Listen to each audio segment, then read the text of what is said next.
Welcome to the Background Noise Podcast, Episode 3, where we are switching things up a bit. Past couple episodes, we've been going over movies and different movie franchises. And this week, we're taking a look back into the past of some of our favorite games growing up, just some games that have made us really nostalgic. And since we don't want to keep it to ourselves, we're going to force you all to listen to us talk about them for an hour. So here That's we right, go. ladies and gents. Crush up those Doritos, mix it into that Mountain Dew, put that headset on, and let's get ready to game. Oh man, okay, we're just gonna go into some gamer tropes there. We're just gonna drop right into that. Of course, only the finest. You know me well by now, and so does our audience. What is it, 3 episodes in? Yes, by now they should know that we're a bunch of nerds, and if you don't know by the Bunch end of of this true gamers. I've gotten to this point where even only being 3 episodes in, I know, if nothing else, that Joe's friends listen. So I want there, if we ever get a Patreon, to there be a tier called Joe's Friends. And those are like the closest, the best listeners. That's the highest tier. That's the highest tier. All right, sounds good. Alrighty, so we did not discuss what order you want to do this in. You know what? Let's just do this youngest, oldest. Youngest, oldest. All right, so that'd be Joseph first, then me, then Joe. So, Bryant, go for it. Oh boy, we're all on the same page. We all have chosen 5 video games from our childhood that we're nostalgic about, and so we're going to talk through, or we'll do a round robin and go through, and each person's going to say one game and talk a little bit about why we're nostalgic for it. So you get to understand exactly the level of weirdness that we operate on a daily basis. And we're going to go through the 3 of us for the 5 games. And then by the end of it, you can judge us for our insanity. Exactly. And we're roughly, for each of us, we're going from the oldest nostalgic to the newest. So. Yeah, throw the young guy under the bus, you boomers. I see how it is. All right, to start out, this was one of the first games I experienced when I was young. GTA Vice City. No. Okay. That explains everything. It is actually Bloons Monkey Tower Defense. 3? I know it's like, coming out with like you expect to come out with like, a Wii game or a GameCube game. Well, there is one of those. Actually, no, well, it is a Wii game. But, I figured I'd start out with a little odd one. Computer game, Flash game back in the day. Rest in peace, Flash. Pretty much what Bloons Monkey Tower Defense is, well, it's a tower defense game type where, you acquire currency, place towers to defend against an army of balloons coming to destroy the jungle. I think I haven't really, again, when you say it out loud, it's like, that is what we're doing, huh? All right.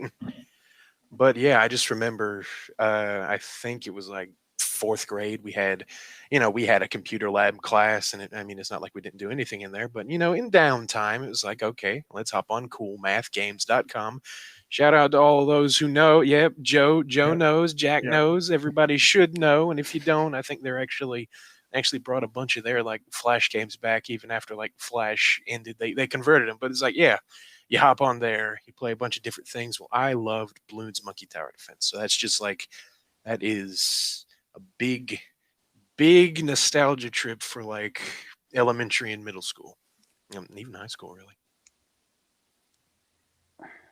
Man, well, might have to do another separate episode on like our favorite Flash games, because I wasn't even thinking about Flash games, but I used to play a ton of those growing up. Like you just mentioning tower defense, back when Superhero Squad was a thing, when that show was hip, they had one called Stark Tower Defense, where you could place all these different guns to shoot off Doom bots. It was awesome. So I do remember playing that a lot. But that is actually not what I have here. Didn't include any Flash games, unfortunately, because I didn't think of it. But I'm one step ahead of the curve. You're one step That's ahead. Right. Well done. All my youth has allowed me to be 2 steps ahead of you geezers. All right. Anyway, the next one. Oh wait, do we want to? Yeah, we're going in the floor round. open. We're doing round robin. So Jack. Oh, That's right. Yeah. For All those right, of you so- unfamiliar with round robin like me. Anyway, go ahead. Sorry. No, you're good. So, for me, my earliest experience with video games was probably in my parents' old Windows 98 desktop computer. Didn't have any internet access on it, so couldn't really do anything on there, but we could play CD-ROM games. So, especially around the time that I was playing those, which would have been grade school, I was also really into sports, so I liked sports video games a lot during that time. So there was like a baseball one called Triple Play 99 I'd play a lot. There was an NBA one called like NBA Live 2003 that I'd play.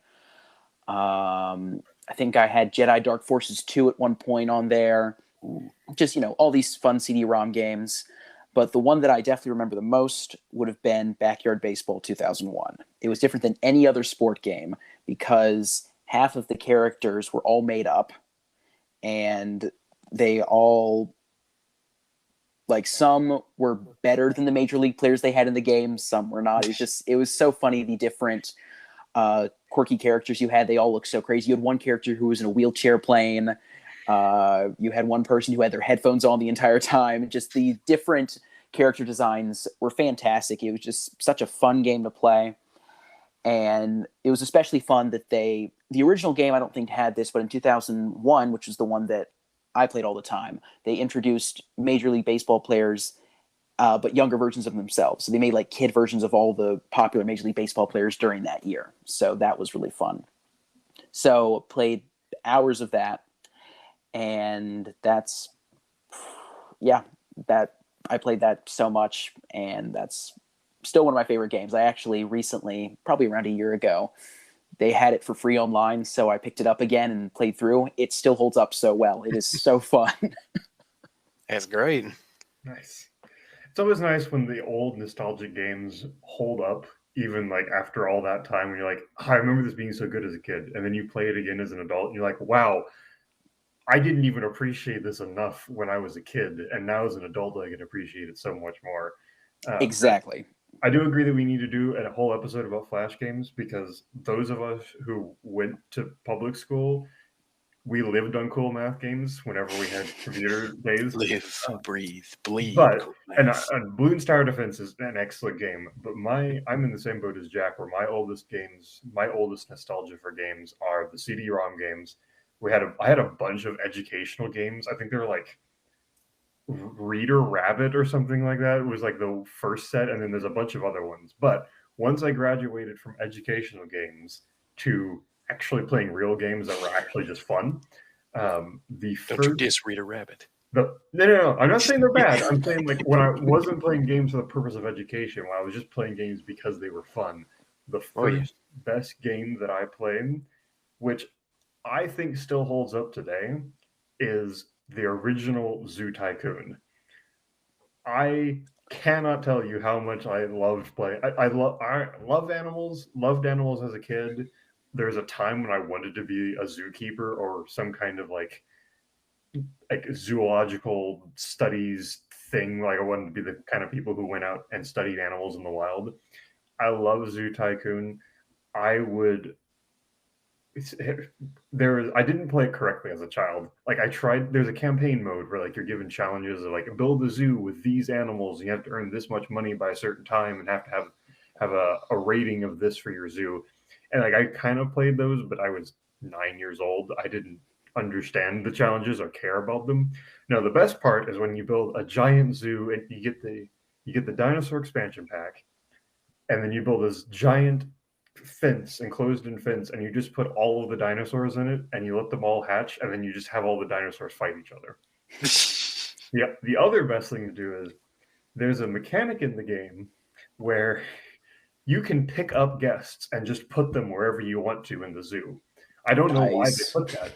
I think the reason they put that in there is because there's like glitchy programming, and sometimes they wander into corners and you need to save them. But what I used it for is sometimes you get guests that are angry and there's nothing you can do to fix it. But if they're dead, they're no longer angry. So that's a great point. I would build an aquarium tank full of, I think they were tiger sharks, because like you put 2 tiger sharks in there, you go away for 2 months in game, and suddenly you have 50 tiger sharks in the tank. And the zookeepers can't feed them fast enough to keep them all fed when there's that many. So if you have angry guests, you just drop them in the tank.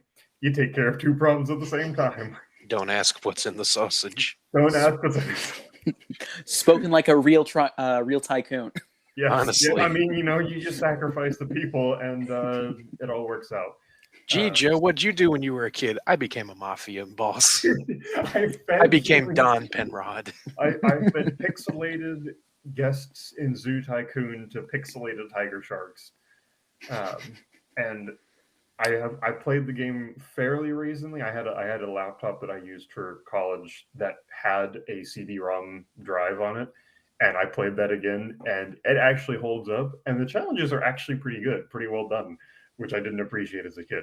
So I will probably continue playing that game until I no longer have a functional CD-ROM that I can play Zoo Tycoon on. Until the end of time, then. Yeah, until the heat death of the universe. No less bloodthirsty, I hope. That's where most of the fun is. Oh, no, of course not. Yeah. Wonderful. All right. Let's go on to pick number 2 of this nostalgia draft. This one's kind of different. It's not a Flash game. Was it kind of like how you guys forgot about Flash games? I forgot about CD-ROMs. There's actually like 1 or 2, but I'm going to stick to the list. This one's interesting because it combined my burgeoning like of video games as a kid and my already, current obsession Legos. You might know it. Drum roll, please. It's no drum roll. All right, fine. Okay. There it is. There we go. Lego Universe.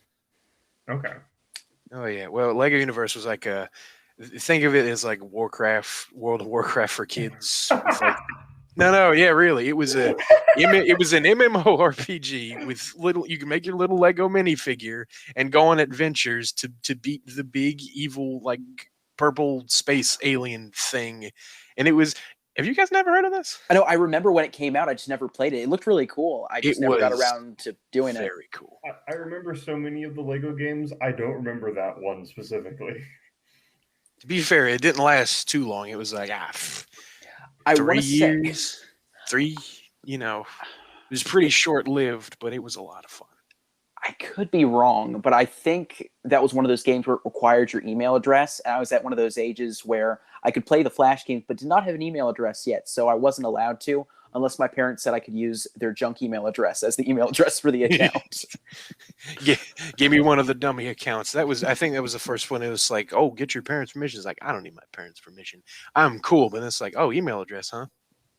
Mom, please, I need this. Look at this cool thing. Look, it comes out like that was like the first time I had to kind of barter for a video. I mean, it's not like, oh yeah, I got whatever I want. No, that's not what I mean. But it's the first time I had to like do the sales pitch. It's like, yeah, listen, this is a pretty robust game. So I'll make you a deal. Maybe 4 hours a day, maybe, or maybe 3.5.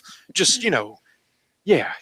And then they started charging subscription price, and it's just sort of like, come on, why? But eventually I scraped up some cash for like a 3-month thing, and then like 3 months after that, that's when they said they were closing down. It's like, oh. Yeah, some good memories on there. You could in addition to like doing the little combat things, you could like pick factions, and they all had like their different colors and their different skills, and you could build. Ironically enough, it was like that was probably like one of the first because they have them now. I think it's called like it's branded as like Lego Studs. It's like Studio. It's like a virtual like you get as many Lego bricks as you want, and you like build whatever it is with the online program. It's like I think that was probably one of the first ones that was available to the public as like a little feature. So that was interesting. But yeah.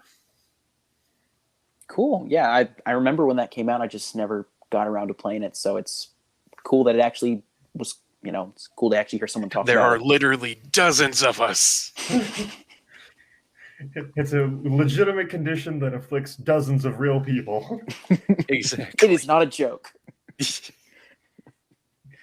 Let me see. Okay, so for me, it was mainly growing up. It was mainly the Windows 98 desktop. That's what me and my other siblings would play, the CD-ROM games. When we weren't doing that, it would be mainly, we'd rotate between that and the plug-and-play games, where you'd have the yellow cable and the white cable. You'd plug those into the TV, and they'd have different like classic arcade games you'd plug in. They had like a version of a Sega Genesis you could plug in. I think I remember a golf game with like a motion sensor, so when you hit the golf club, it would actually notice, and you could sort of play golf in your living room.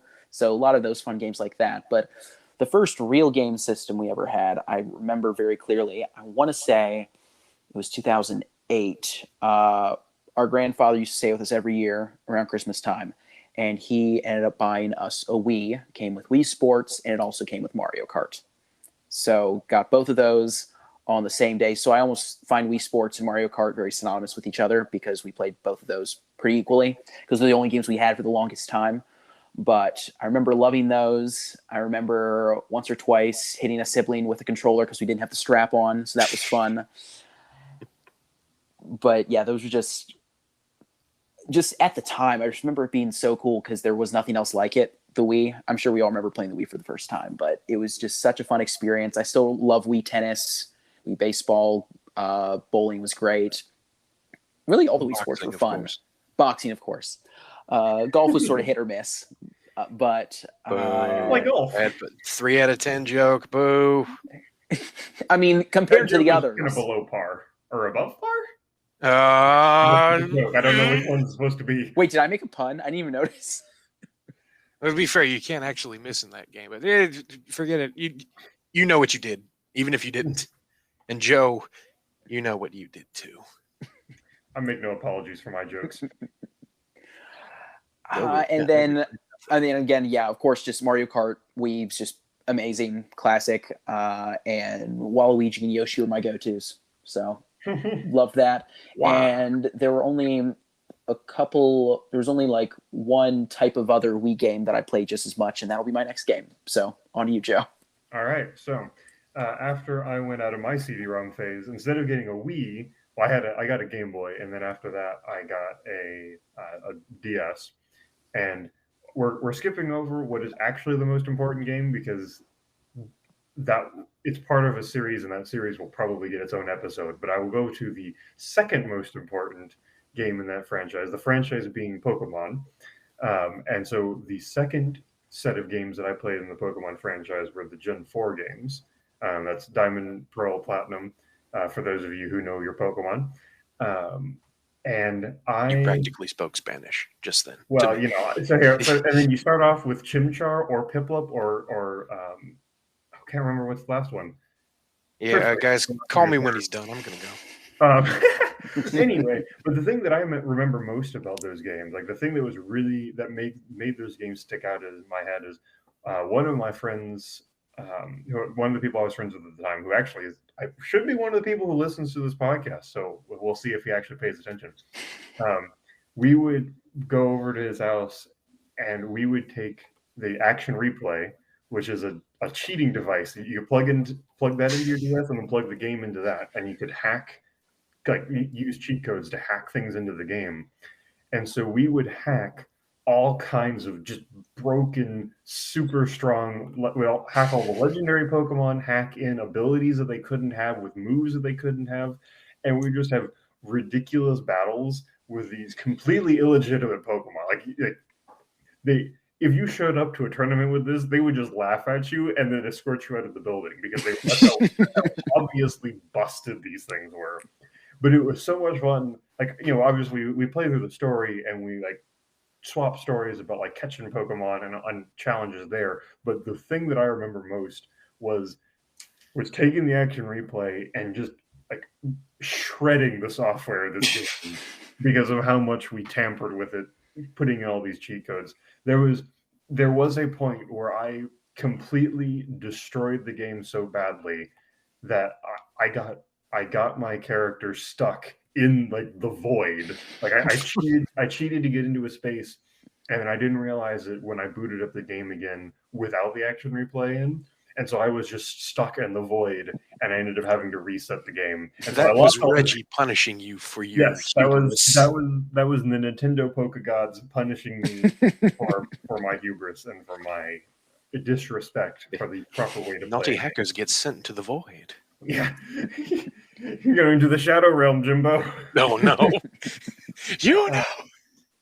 But so that was my Gen 4 Pokemon experience, was not playing the games legitimately, just absolutely cheating the heck out of those games. So Well, that indeed does sound like a lot of fun. And even though, well, as people probably know, I definitely wasn't the biggest Pokemon guy, I can definitely see where all the fun came in, especially once all the, calling down lightning with like that fish one comes in. Like that sounds for, I don't know. The one, I'm trying to think of what Pokemon you're talking about. I don't know, the fish that kind of flops around and then it turns into like the big thing with an evolution or something. You talking about Magikarp turning into Gyarados? Yeah, that thing. The red carp that turns into the giant blue, like, long fish. Oh yeah, that one. I was about to say Okay. that was just like, oh yeah, you get him to call down lightning or something. That sounds funny. All right. Anyway, You go on with yours. We're going to have a Pokemon episode. Don't worry. We will eventually goody. have a Pokemon episode. Something I know nothing about. Here we go. But there is a connection in a way that it's like I used to go over to my friend's house and play this a lot too. Super Smash Melee. Yeah, that's right. That's right. Another big one. The good stuff. I'll admit it now. Main Meta Knight, you can't stop me. And that was GameCube, right? I think it was Wii. Melee was GameCube. Oh, it was Brawl Brawl. Wii. It was Brawl then. Okay. I was trying to remember. I couldn't. Again, I pretty much thought it's like, oh yeah, that one Smash Brothers that was on Wii, that was Melee, right? Well, it was actually Brawl. So let's roll that back. You don't have to edit it. Roll that back. It's actually Super Smash Brothers Brawl. First try. There we go. But yeah, what is it? Whenever I went over to my good buddy's house, we just like go upstairs to his attic, and it was like, that was the game room. It was really just the spare room that they gave him a TV and two really busted but really good like recliners. It's like, there's a reason they were still around. They were some really good recliners. It was just like, we'd go through the campaign, like, what is it, the Subspace Emissary thing, just play random matches versus AI, that thing. It was a lot of fun. And then, I just remember getting I think it was a Wii U eventually, and getting the other one. It's just like, it's just not the same. Even though, it kind of was with just a couple extra people, but still it was kind of got a lot of fond memories there. Again, mainly just spamming stuff as Meta Knight. Meta Knight was a busted character. That's fair. That was also my first Smash Brothers experience. I ended up playing Melee with a friend who had it for the GameCube. Played that a little bit, but definitely Brawl's the one I'm most familiar with. So, have either of you guys played the original Nintendo 64 Smash Bros? No, but I assume it still holds up pretty well. I have played it. It is pretty good. It's not okay. It doesn't. I mean, there's a lot of quality of life things that have improved on it, but it is. I mean, what's that? More polygons? Who would have guessed that would have improved stuff? Well. Alrighty, what's my next one? Oh yeah, so the only other Wii game I have on my list, and it's more of like a series than a specific game, but the Lego games. This was my first introduction to them. Aside from the Lego Flash games they had on their website, these were my real introduction. And Lego Star Wars Complete Saga in particular, loved that. It's still one of the best Lego games of all time. And it's one I intend to revisit at one point and collect every single coin on every single level because it's just that fun. And also played Lego Indiana Jones, which was great. I think we did the Harry Potters. There was a point where we were pretty consistently keeping up with them as they came out for the Wii, just because my family enjoyed them so much. But each one was great. I will always be of the opinion that they were better when they didn't have the voices for the story parts. It was just the grunts and the ums and the ums and all of that. That was pretty cool. That was always better than the dialogue. So, but yeah, love those games. And it's funny, as I've gotten older, I still like them, but they take way longer for me because I try to get every single coin on every single level, and I have to get the full coin completion reward at the end, which I can't remember what it's called. I think it's different in each game, but yeah, That would love be those True games. Jedi. Don't ask me how I remember that. Well, I mean, I know that's it for You're Star so- Wars, but I think Oh, they yeah. change it for each one. So Oh yeah, like True such and such. But yeah. Yeah. I tell you, I could never. Was it? It was the complete saga. I spent too much time trying to take down like one of the AT-AT walkers. It's like it would always clip on something else, or it would do. It's like I actually remember getting really frustrated. It's like, what is happening? Yeah, I do remember the Lego Star Wars is pretty good. Unfortunately I didn't have the complete saga. I had only the prequel trilogy one. Oh, the original. Okay. Yeah. So, but that was pretty good. That was I did enjoy it. I did 100% complete it Nice. as a child. But my this point of my nostalgia, I was solidly in my Nintendo phase.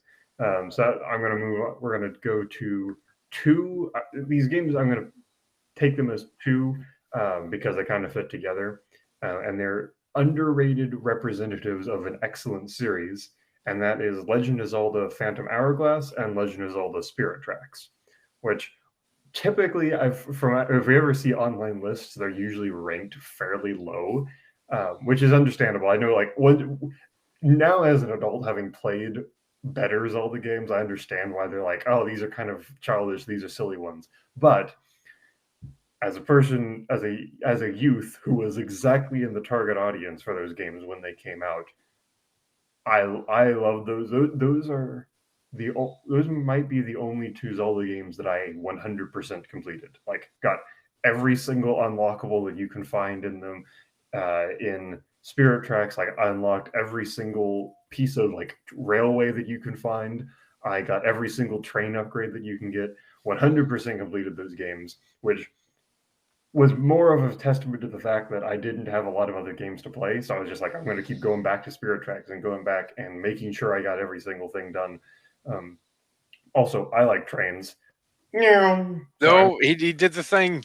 I think trains are cool, and so it did not bother me at all that Spirit Tracks was this on rails game. The best part about that game was unlocking a new area, unlocking a new set of train tracks, and then you could do a thing where you would like draw on the map and you would draw along the rails that you wanted your train to take, and it would just take you directly to that location, and you didn't need to do you could just like basically set the game down and walk away. But it was much more fun to get the train going and then actually manually control it and have to switch tracks as you're coming up to intersections to make sure you're going in the right direction. And like, you see there's enemy trains on the tracks that you have to avoid, and you have to dodge around them and stuff. Like, you have to like take side tracks so that you don't intersect with them. Oh, that's fun. Yeah, so I loved those games as a kid. I kind of want to go back and replay Spirit Tracks again. I did go back and play Phantom Hourglass again, and I forgot how annoying the Phantom Hourglass mechanic is. Basically, I don't know if you guys have played either of them. So in Phantom Hourglass, there's this temple, and the temple is slowly killing you. And the only way you can survive in the temple is you have this hourglass, and once all the sand runs out, then you die. But you have to keep going back to the same temple. You go to a temple, and then you go back to the same temple to get the next like piece of the puzzle, and then you go to the new temple and you have to go back to the same one over and over again, and that is kind of annoying. So that's a thing that I found out trying to replay that as an adult. But I haven't replayed Spirit Tracks in a while, so maybe I'll go back over like a Christmas break or something. If I take some vacation time, I might replay it. Yeah, I remember seeing the trailers for that one. Spirit Tracks always looked fun, but just that was around the time I don't think I had a DS yet, so I was just like, "Oh, that's cool." But yeah, it was outside the realm. Well, see, that's the thing. I didn't have like an Xbox or a Wii or any of those things growing up. So if I saw advertisements for those games, it was outside of the possible. And I didn't have those consoles, so yeah. So I understand exactly where you're coming from there, which is why I enjoyed Spirit Tracks so much, because it was a game I could play. Yeah. That makes sense. I think we're down to our last two. Oh, yeah, that's right. It's me. Oh, no, I think it's me. He fell asleep at the computer. Eh. Was doing a little more, not research on this one, but sort of like looking up kind of the facts and a little bit for it, because I still like this game. It was the first, I don't know, it was probably the first. Well, I don't want to say, oh, it was the first mature game I played. No, it's like it only just because it was like rated M or whatever. It was the fourth Assassin's Creed. It was Assassin's Creed Black Flag, and it is the best. I have it. I just haven't played it yet. Oh, you'll like it. I mean, again, it's from. Oh, I just had it. Ubisoft. It is from Ubisoft, so they, there's a little bit of. It is from Ubisoft from like 2014, I think. So it's not going to look pretty, but pretty much you are Pirate Man, and you do pirate things and also assassin things, and then you're also in the real world, and you can ignore that part. Oh, it actually came out in 2013. Oh, I just aged 30 years just then. Oh, God. I remember it came out in 2013. I saw like the stuff for it because, who doesn't like pirates? If you say no, you're lying to yourself. And it's like I had seen, what is it? That had when I had kind of started, because I couldn't really get most of these games because, there was the stabbing and the assassinating stuff. It's like 10 years old. It's like, yeah, you're not going to play that. It's like, I understand completely. But it was just sort of like, watching playthroughs of like the old ones, like, the first one and then the Ezio trilogy. It was just like, oh man, this is real cool. And then it's like they threw in the pirates. It's just like, all right, you're gonna have to pull out the bartering gloves again. It's like, all right, listen, 14. I'm not completely grown up yet. However, just this once. It's like it's got historical basis. So educational game, really. I mean, technically. And I got the one for the Wii, and I got the one for the Wii U, so it it definitely still has some of the visual stuff. And many other people will say this to some people this was the pinnacle of like the old Assassin's Creed games. We could do what we could do. Like, again, we've got all these different episodes, a whole episode on Assassin's Creed, just because pretty much the first four. This was the last of like the. I guess this and the one after that was the last of like the stealth focused ones, because like these recent ones are like, oh, they're not your grandpa's Assassin's Creed. They're more combat focused. It's like, ignoring that, it's just like, they just have a different feel. And it was, you also got the, helm your own pirate ship that you could customize. And it's just like, yes, perfect. Very cool. Sing those sea shanties. Very nice. 10 out of 10. Would play again. Did play again, actually. Played through several times. Didn't get 100%, but it's just sort of like, yeah, I'm not going to find this, and I'm not going to spend 2 hours like swimming there and then drowning and then respawning. So I'm just going to say I did and get my metaphorical 100% and then just start over. But yeah, it was very fun. Nice. I imagine when you say you'd pull out the bartering gloves again, you open up this drawer. Years later, they're all dusty. It's like, I haven't had to use these since Lego Universe. Today, old friend. I hope they still work. my skills have doubled since we last met. Plus the bride, double the fall. But it actually panned out, so, Well, there you go. Now, I'm trying to think when this would have been early 2010s, probably, maybe late 2000s. I don't remember exactly when it was, but I remember I was taking the Golden Age. I remember I was taking some classical guitar lessons with a friend of mine named Christopher. I would go to his house, see the GameCube, so I play games with him and stuff. And on the way back to my house, they were about to drop me off. He gave me his old Game Boy Advance. And with the Game Boy Advance included was the Game Boy Advance game for Spider-Man the movie. Nice.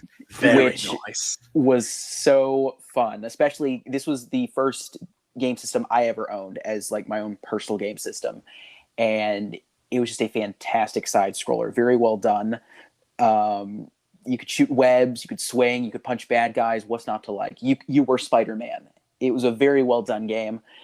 I don't see it on a lot of lists when it comes to best Spider-Man games, but I definitely think it was very well done. And it might just be the nostalgia kicking in, but I loved it. And I played it all of the time because for the longest time it was the only Game Boy game I had. But I still remember that. And yeah, it was just loads of fun. Yeah, I think that's the exact reason why, what is it? People still talk about the old Spider-Man games. It's like, they're so involved with the, the Raimi movies, and it's just like, oh, there's the game, and even if it was, what is it, like a 2004 Game Boy Advance game, it's like, this is the pinnacle of gaming right here. Even though it's like, again, not quality because I mean they couldn't help it because it was back in the day, but it's like, it was that's really the epitome of a nostalgic game. It's, to me at least, even though I didn't play it, it's like very cool. And it looked great to somebody who, even around a time when you had, PlayStation 3, Xbox 360 and all that, you had all these other games with way better graphics out. Just, again, it was my personal game system and I had Spider-Man on that. I didn't care. It was mine and I was Spider-Man. I couldn't complain. Yeah, exactly. That's hey, nothing wrong with same with me in Spirit Tracks, right? It's like the game that probably wasn't it's definitely not the best of the Zeldas. It's not even the best of the Zeldas, regardless of what you think about Zelda comparison to other gaming franchises. But that's what I had and that's what I enjoyed. So for my next pick, I upgraded from the DS to the 3DS. Which actually had some pretty good games on there. This was early high school. That's how far we've got up to. So when I was, just to put it in perspective for you guys, around for my 2012, that was early high school years as opposed to whatever you young whippersnappers were going through. Geezer. Yeah, I know. Whatever. Couldn't hit the and so around that time, I picked up a little game. I don't even know how I heard about this franchise. Probably like, by that point, YouTube was a thing, and YouTube was a thing that I was starting to watch, and so I was starting to get game recommendations from people who played YouTube, people who made YouTube videos, and so I heard about a game from a long venerated franchise that I had never heard of called Fire Emblem, and I picked up Fire Emblem Awakening, which Fire Emblem Awakening, now as a person who has played more Fire Emblem games, is a really weird game. It's really weird that that's the one that caught on, because that game is very different from all the others. The thing that's Fire Emblem is basically chess with personality. Like, you have a chessboard, and it's a turn-based strategy game where you're moving your characters on the board, and the enemy's moving their characters on the board, and you have abilities that you use to kill the enemy characters before they kill all of yours.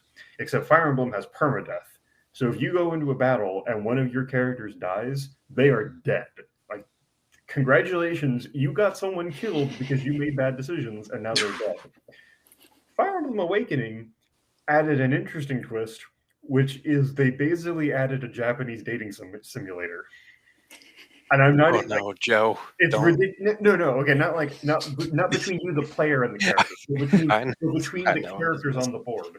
So, like, if two characters are standing next to each other during combat, they will build up affection towards each other, because they're fighting side by side, and you will actually like level up. You'll have out of combat dialogues between the characters where their relationships will improve, and you send these characters on a date to improve XP gains. Yes, it literally, like, if their relationship improves, then they fight better when they're next beside each other.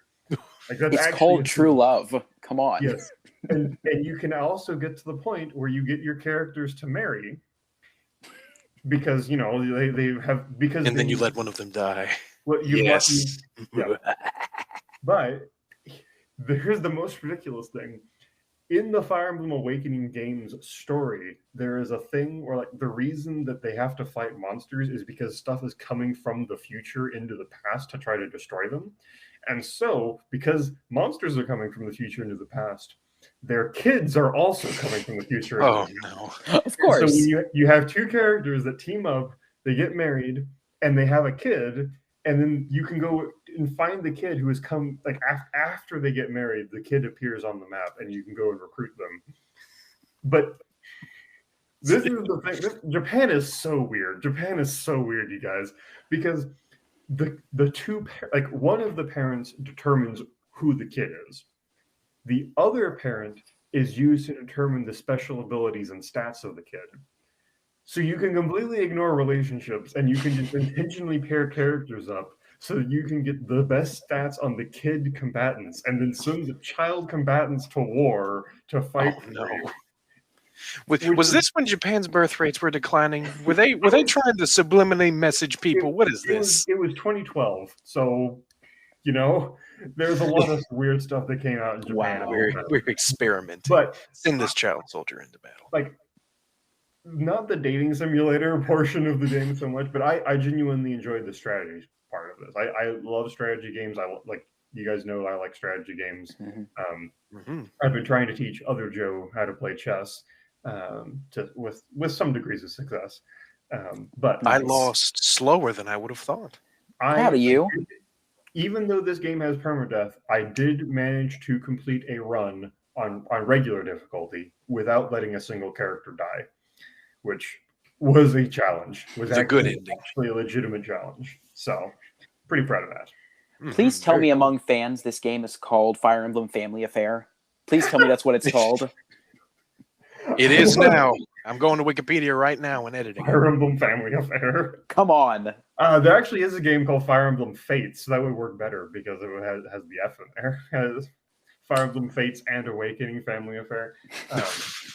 And that one, because after Awakening had the dating simulator,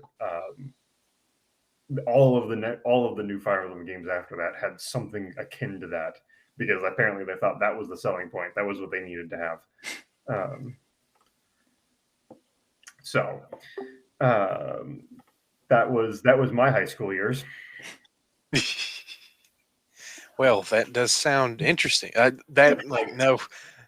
Jokes aside, that actually does sound very interesting. It's like, who thinks of that? I would recommend. Again, it's like, oh, go ahead. I would recommend trying them out. It is pretty fun. It works. It sounds ridiculous on paper. It ends up working out a lot better once you play it. It only seemed weird now to me as an adult looking back on what I was playing. In the moment, it was like, yeah, this makes perfect sense. So maybe that's just because I'm weird. So I don't know.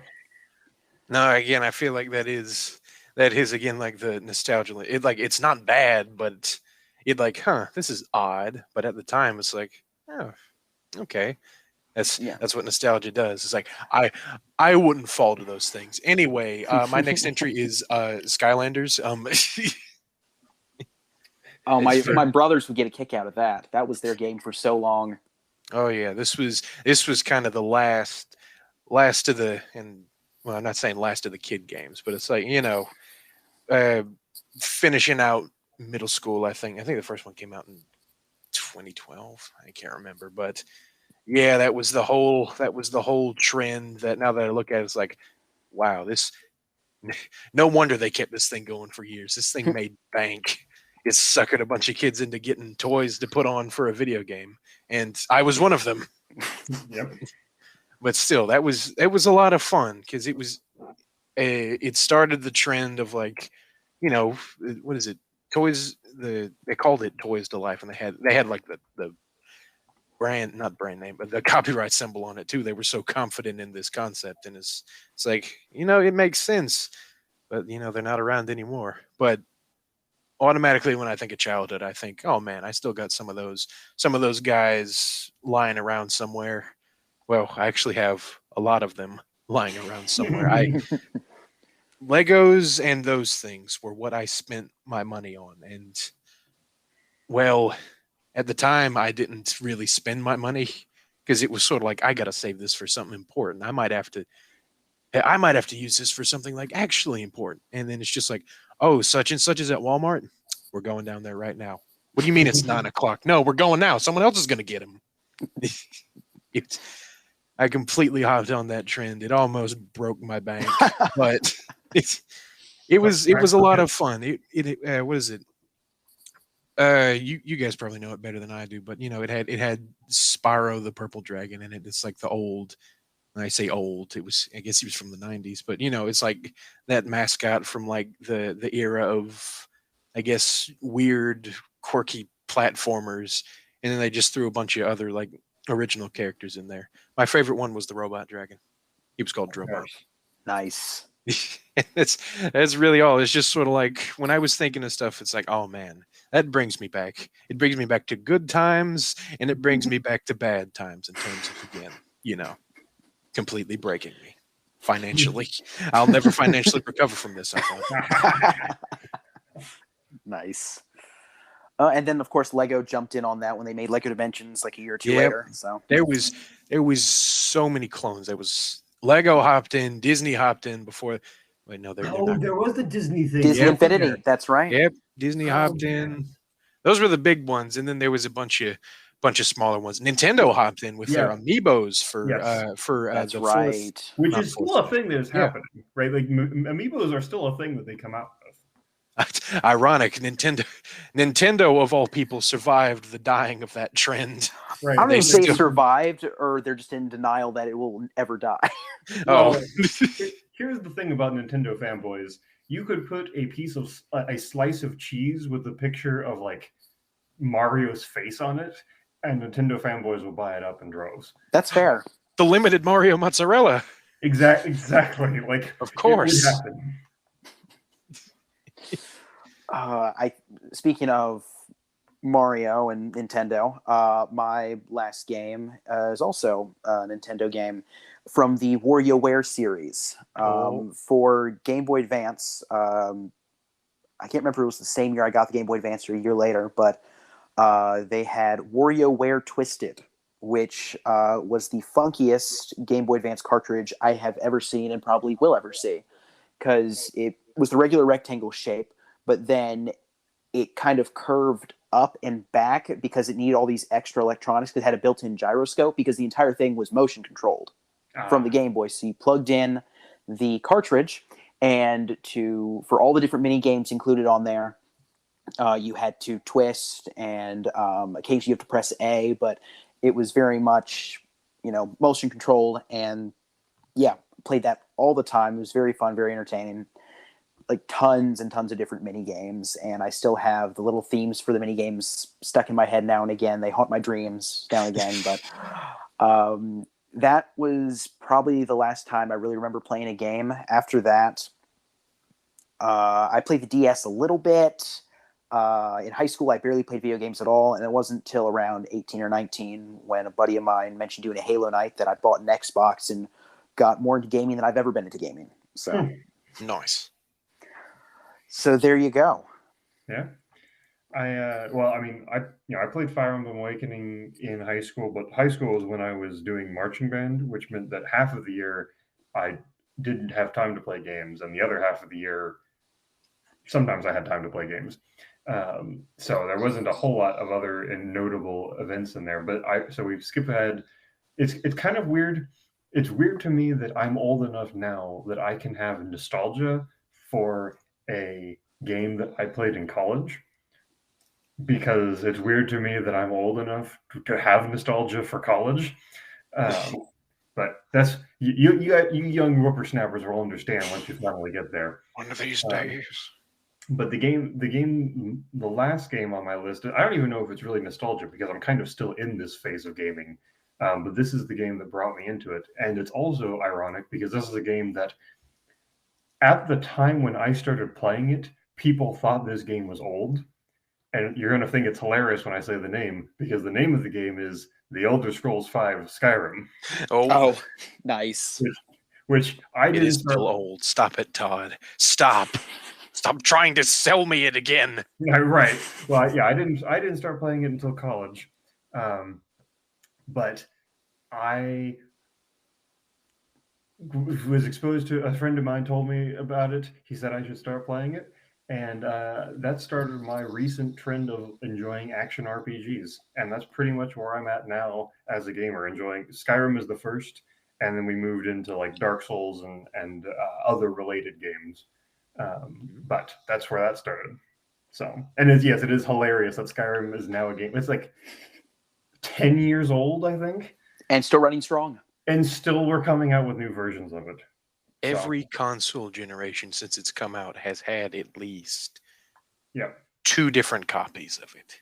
Yep. I say at least because they started off simple. It's like, yes, the launch edition, then the special edition, and then the extra special edition. The extra new generation, time for another edition.